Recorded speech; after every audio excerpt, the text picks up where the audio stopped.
Bonsoir Nicolas B. Merci d'accepter de répondre à nos questions pour le média local le Varois Patriote. Très gentil à vous.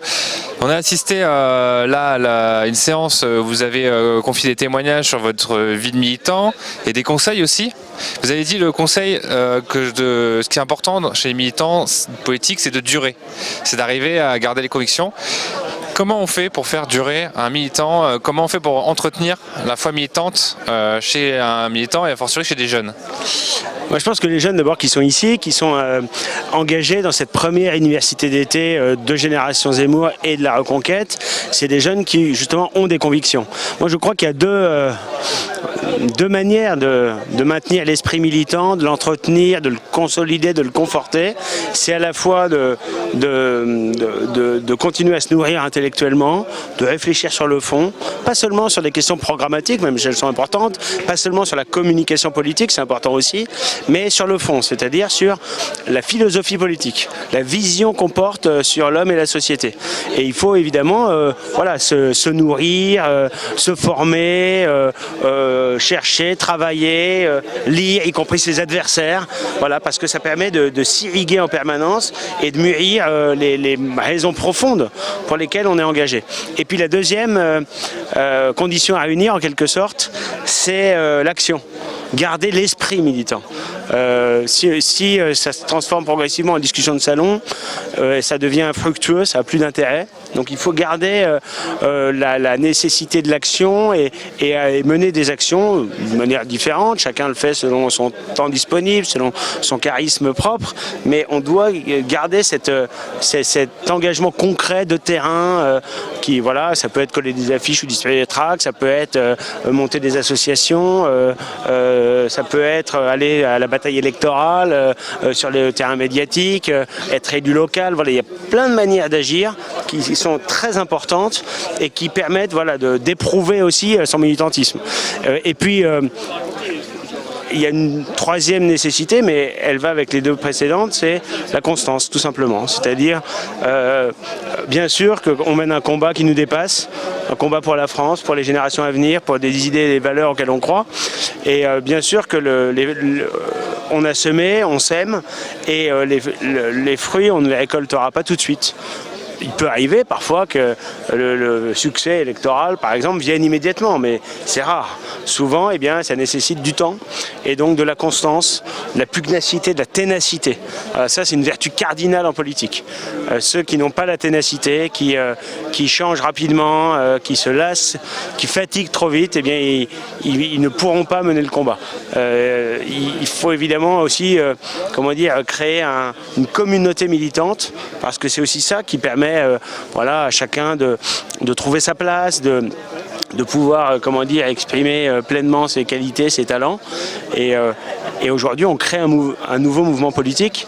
Éric Zemmour a créé Reconquête. Aujourd'hui, on construit cette nouvelle formation politique et donc ça nécessite évidemment de la construire dans toutes ses dimensions, l'organisation humaine, le projet politique, la communication, l'action électorale et les jeunes qui sont rassemblés pendant ces 3 jours ici dans le Var, c'est ceux qui ont envie de s'engager, ont conscience de la nécessité de s'engager, ont conscience de la situation dramatique quand même dans laquelle la France et le peuple français se trouvent et c'est ça qui les unit.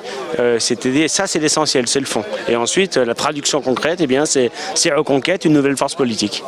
C'est-à-dire qu'entre les batailles électorales, vous leur conseillez de s'engager différemment pour mailler le terrain un peu dans le milieu associatif, pour quelque part prolonger le combat autrement.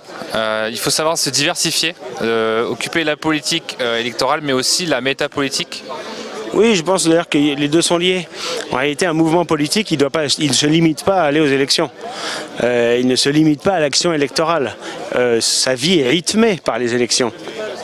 Mais entre les élections, il y a un travail de fond sur le projet, il y a un travail d'organisation, de méthode, de maillage territorial.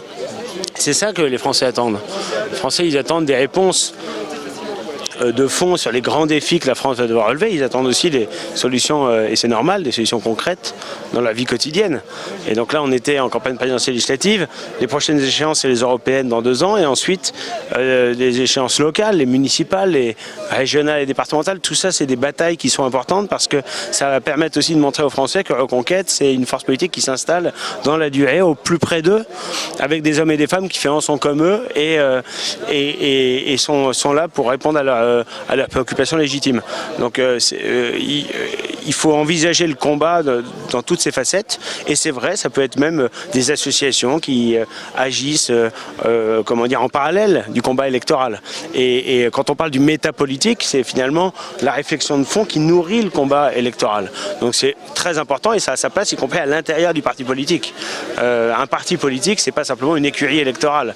C'est malheureusement ce que sont souvent devenus les partis, un projet politique de plus en plus flou et souvent fade, des personnalités qui entrechoquent leurs ambitions, mais finalement plus des personnalités qui incarnent une idée, une vision pour la France, des valeurs et ensuite un projet politique.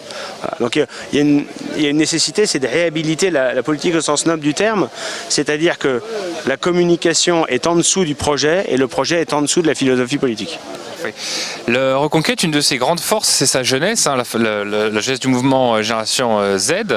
Là, on le voit bien, il y a pas mal de personnes qui sont présentes et très enthousiastes. Des gens, on sent, qui aiment se retrouver entre eux et qui sont animés. Est-ce que vous, qui étiez avant au Rassemblement National, est-ce que vous avez le souvenir d'avoir eu autant de jeunes arrivés, souvent néo-militants, dans un mouvement? Alors, ces dernières années au Rassemblement National, il n'y avait plus du tout de jeunes militants, ou quasiment plus. En revanche, c'est vrai, moi quand j'ai fait mes classes, quand j'avais une vingtaine d'années, que j'étais militant au Front National à l'époque, il y avait, c'est vrai, beaucoup de jeunes qui étaient engagés, qui étaient investis. Et aujourd'hui, on trouve ce dynamisme et cette ferveur, plus encore, à Reconquête, où on a un nombre considérable de jeunes parmi nos adhérents. On a 130 000 adhérents. Il y a près d'un quart qui sont des jeunes de moins de 25 ans, ce qui est absolument considérable.